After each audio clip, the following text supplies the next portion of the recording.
Hey there guys, Gary the Current 23 and welcome to day 5 of my top of 2014, and in this video I'm going to be counting down my picks for the top 5 casts of the year. Now the casting process for films is a very important aspect of filmmaking. If you don't get the right cast to play the right parts, and if the actors don't work together, the characters don't interact, your whole film can be an absolute flop. It just doesn't work. But these films, I think personally are do the best job of that. The actors just work really well together. Really incredible acting, and yeah, this is my top 5. And number 5 is a film that I saw this year, which I really liked, and the cast was actually the first thing that kind of that piqued my interest for this film. I probably wouldn't have gone for it if it wasn't for this cast.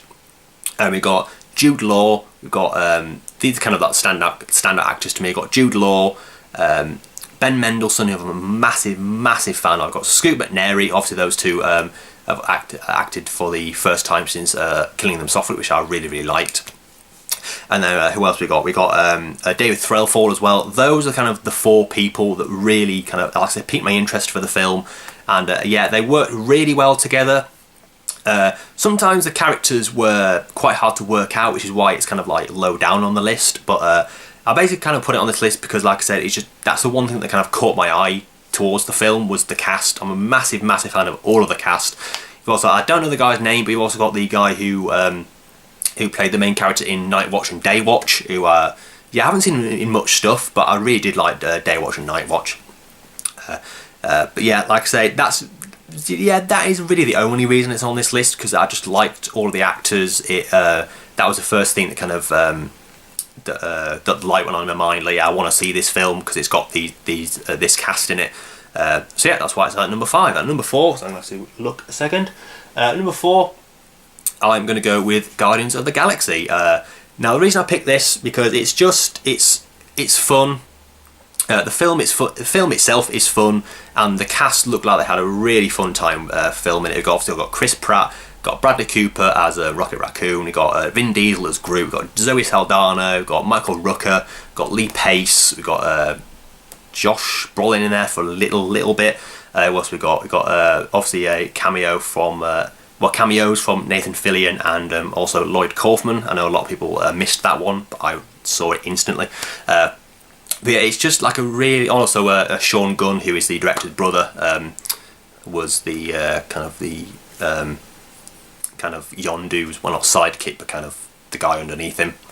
But yeah, it's just like I say, it just looks like they had a real fun time doing it. James Gunn, well, again, a massive fan of. I just love the fact that they gave him the chance to direct something like this. Honestly, the second I saw that he was directing it, I was thinking, yeah, this is kind of a match made in heaven. He's going to make the best of it. And but yeah, the cast are incredible as well. Like I say, Chris Pratt, again, who isn't a fan of him? He's great in the Lego Movie, he's great in Parks and Rec, he's just great in, but basically everything is in. I liked him in Delivery Man as well, which could have been, the film could have been worse without him in it, which I was a big fan. Zoe Saldana I can take or leave, I'm not like a massive fan of hers. It was Michael Rooker, again, what can you say about him that hasn't already been said? Incredible guy, just incredible actor, and one of the scariest motherfuckers on the planet. Who else? Yeah, Bradley Cooper's Rocket Raccoon, again, great character, great voice. Everyone's saying, oh, Bradley Cooper's him. No, it's like, I always thought he would be good. Not a lot of people didn't. Who else? But yeah, just the cast were completely game for what they were asked to do, and it just really they just looked like they had a lot of fun. And yes, what's number 4? And at number 3, I'm going to look, and I'm going to go with a film that not a lot of people saw, but I absolutely adored. One of my favourite films of the year, and that is Short Term 12. The main reason I had this on my list was because of the kids. You know, it does have a great cast though. We got Brie Larson, John Gallagher Jr., Rami Malek. You got Caitlin Dever, who plays kind of the main child in the film. But you've also got kind of the child actors that are kind of who play the kids who stay at this home.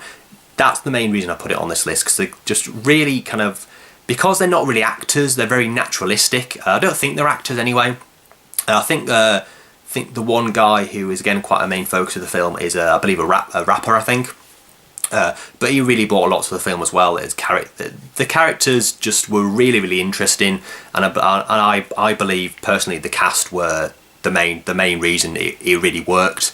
Like I say, Brie Larson is absolutely great and also extremely attractive. John Gallagher Jr., yeah, I do like him. I saw him in an episode of Law and Order. I thought he was good in that.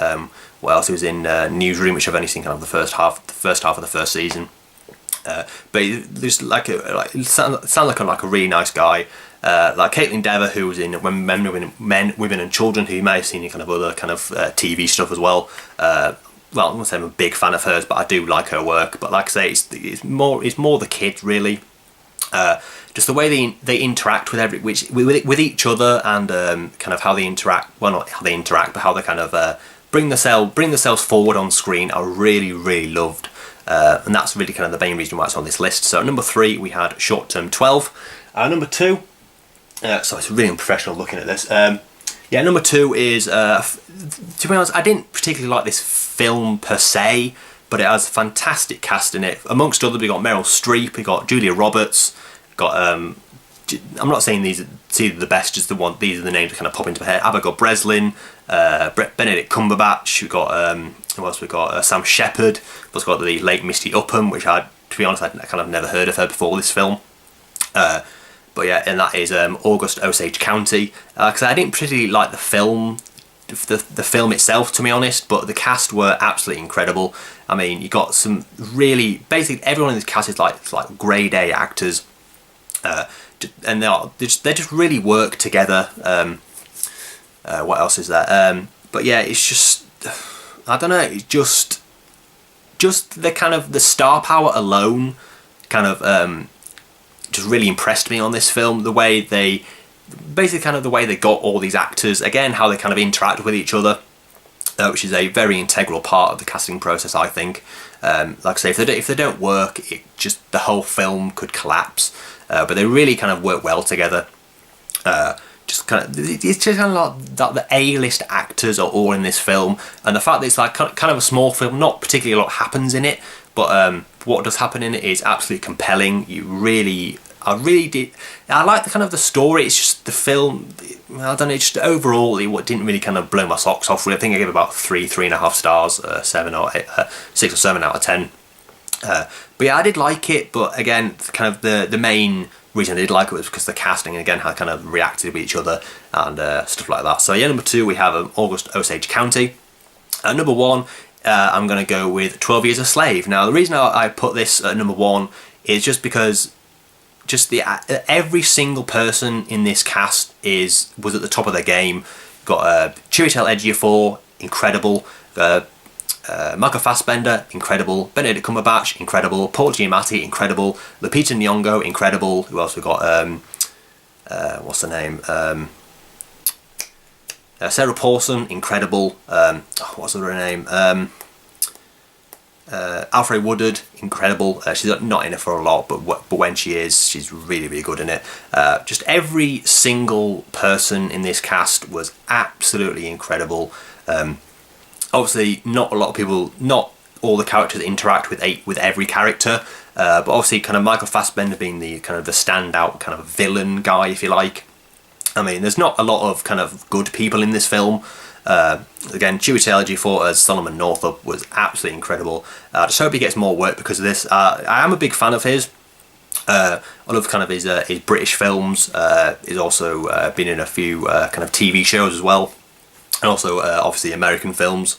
I'm a really big fan of his.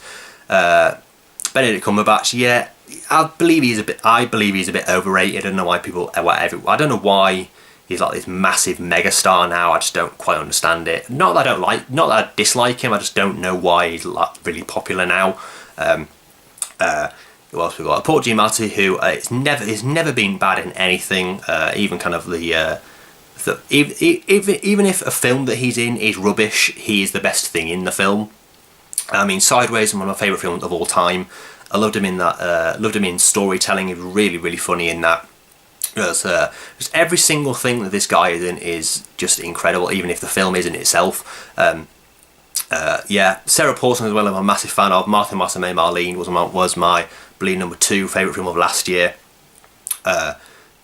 And yeah, she was absolutely incredible. She was absolutely vile character. She has no kind of redeeming qualities whatsoever. She kind of, if you haven't seen the film, she kind of played the wife to Michael Fassbender's character, who again was an absolutely despicable person. Again, no redeeming qualities for him either, but the acting is absolutely top-notch in this film.